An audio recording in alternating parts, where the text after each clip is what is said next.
Hi friends, welcome to அபீஸ் view. நம்ம நேற்று என்ன பார்த்துட்டு இருந்தோம் அப்படின்னா ரீஇன்ஃபோர்ஸ்மெண்ட்லேயே பாசிட்டிவ் ரீஇன்ஃபோர்ஸ்மெண்ட் பற்றி பார்த்தோம். நம்ம இன்னைக்கு நெகட்டிவ் ரீஇன்ஃபோர்ஸ்மெண்ட் பற்றி பார்க்க போகிறோம். பாசிட்டிவ்ல நான் என்ன சொன்னேன் அப்படின்னா குழந்தைங்களை வந்து நம்ம என்கரேஜ் பண்ணணும், ரிவார்ட்ஸ் அண்ட் கிஃப்ட்ஸ் கொடுத்து அவங்கள வந்து நம்ம நம்ம படிக்க வைக்கணும், அவங்களுக்கு கோல் அச்சீவ் பண்ணுறதுக்கு அதை ஹெல்ப் பண்ணணும், ஹைஃபை பண்ணணும், தட்டி கொடுக்கணும், உன்னால் முடியும்னு சொல்லணும் அப்படின்றதெல்லாம் நான் சொன்னேன். பட் நெகட்டிவ் ரீஇன்ஃபோர்ஸ்மெண்ட்டை பொறுத்த வரைக்கும் எப்படின்னா நெகட்டிவ் ரீஇன்ஃபோர்ஸ்மெண்ட் அந்த மாதிரியான பீப்புள்ஸ் எப்படி பண்ணுவாங்க அப்படின்னா குழந்தைங்க படிக்கலைன்னா ஃபர்ஸ்ட் எடுத்தோடனே அடிக்கிறது. அடிச்சுதான் அவங்க சொல்லுவாங்க, அமைதியா எதுவுமே சொல்லவே மாட்டாங்க, அடிச்சுதான் சொல்லுவாங்க. படிக்கல அடிக்கதான் செய்வாங்க. நெக்ஸ்ட் நிறைய பேர்லாம் துரத்தி அடிக்கிறவங்க எல்லாம் நான் பார்த்திருக்கேன். அந்த குழந்தைங்க அவங்க அவங்க வந்து பூ மாதிரி நீங்க சொன்னாலே அவங்க கேட்டுப்பாங்க. சொல்லல சில பேர் என்ன பண்ணுவாங்கன்னா ரொம்ப அக்ரஸிவா இருப்பாங்க குழந்தைங்க.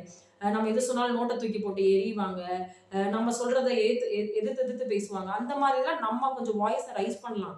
பட் அடிக்கிறதுன்றது ரொம்ப தப்பு. அடிச்சா ஒரு ஸ்டேஜ்ல என்ன பண்ணுவாங்க அப்படின்னா என்ன மிஞ்சி மிஞ்சி போனா அடிக்க தானே செய்வாங்க அப்படிங்கறது அந்த அடியே அவங்களுக்கு பழகிரும். ஸோ அடிக்கிறத விட்டுட்டு நீங்க வந்து பாசமா சொல்லி பாருங்க, சாஃப்டா ஹேண்டில் பண்ணுங்க. அவங்க குழந்தைங்க பூ மாதிரி. ஸோ நீங்க சின்ன வயசுல இருந்தே அவங்களை சாஃப்ட் ஹேண்டிலிங் பண்ண ஆரம்பிச்சீங்கன்னா அவங்களும் அதே மாதிரி வர நம்ம அடிக்கிற அளவுக்குலாம் அவங்க கொண்டு போக மாட்டாங்க. குழந்தைங்க நம்ம தட்டி தட்டி கொடுத்தோம்னா அவங்க வந்து அவங்க அந்த சாஃப்ட் நேச்சர்லயே வர ஆரம்பிச்சிருவாங்க. நீங்க இப்படி பண்ணீங்கன்னா அவங்களும் அதே மாதிரி வைலண்டா தான் பிஹேவ் பண்ண ஆரம்பிப்பாங்க. நம்ம சாஃப்ட் நேச்சரா இருந்தாதான் அவங்களும் சாஃப்ட் நேச்சராகவே வளருவாங்க. ஸோ குழந்தைங்களை பொறுத்த வரைக்கும் அடிச்சு சொல்றதை விட அமைதியா, அதாவது பாசிட்டிவ் ரீஇன்ஃபோர்ஸ்மெண்ட்டா தட்டி கொடுத்து ஹைஃபை, நல்லா ஒரு கேமோ ஏதோ கரெக்டா நல்லா விளையாண்டா ஹைஃபை பண்ணி சொல்லி வளர்த்து பாருங்க. அந்த குழந்தைங்க வந்து மைண்ட் ஃப்ரீயாகவும் காமாவும் படிப்பாங்க, ஃப்ரீயா படிக்க ஆரம்பிப்பாங்க. நீங்க போட்டு அடிச்சுட்டே இருந்தீங்க அப்படின்னா அவங்களுக்குள்ள ஒரு பயம் இருக்கும். நெக்ஸ்ட் என்னன்னா டாக்ஸிக் ரிலேஷன்ஷிப்ல போக ஆரம்பிப்பாங்க. சரி அம்மா அப்படியே பண்ணிட்டே இருக்காங்க அப்படின்னும் போது வெளியில இருக்கவங்க ஈஸியா அவங்களை இன்ஃப்ளூயன்ஸ் பண்ண ஆரம்பிச்சிருவாங்க. டாக்ஸிக் பீப்புள் இன்ஃப்ளூயன்ஸ் பண்ண ஆரம்பிச்சிருவாங்க. ஸோ குழந்தைங்கள அந்த அளவுக்கு நீங்க விடாதீங்க. நீங்களே பாசமா அவங்கள சொல்லி வளங்க. இதுதான் சைல்ட் கேர்ல ரொம்ப முக்கியம். நெக்ஸ்ட் நம்ம ஒர்க் பண்ற பிளேஸ்ல எப்படின்னா நம்ம பார்த்துருக்கோம் நிறைய இடத்துல நம்ம ஒர்க் பண்ணா இன்க்ரிமெண்ட் கொடுக்குறேன்னு சொல்லுவாங்க.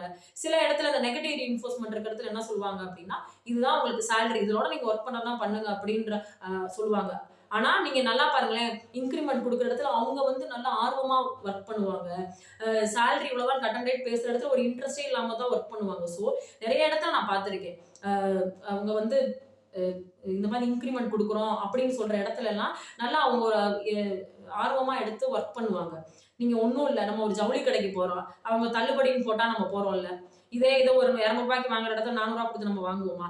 எல்லா இடத்துலயும் ரீஇன்ஃபோர்ஸ்மெண்ட்ன்றது இருக்கு, நம்மளை வந்து என்கரேஜ் பண்ணி வாங்க வைக்கிறதுக்கு. ஸோ ஜவுளி கடை நம்ம வேலை பார்க்குற இடத்துல எப்படின்னா நம்ம குழந்தைங்களை எப்படி வளர்க்கணுன்றதை நீங்க பார்த்துக்கோங்க. நெக்ஸ்ட் நம்ம வேற டாபிக்ல மீட் பண்ணுவோம். தேங்க்யூ, தேங்க்ஸ் ஃபார் வாட்சிங்.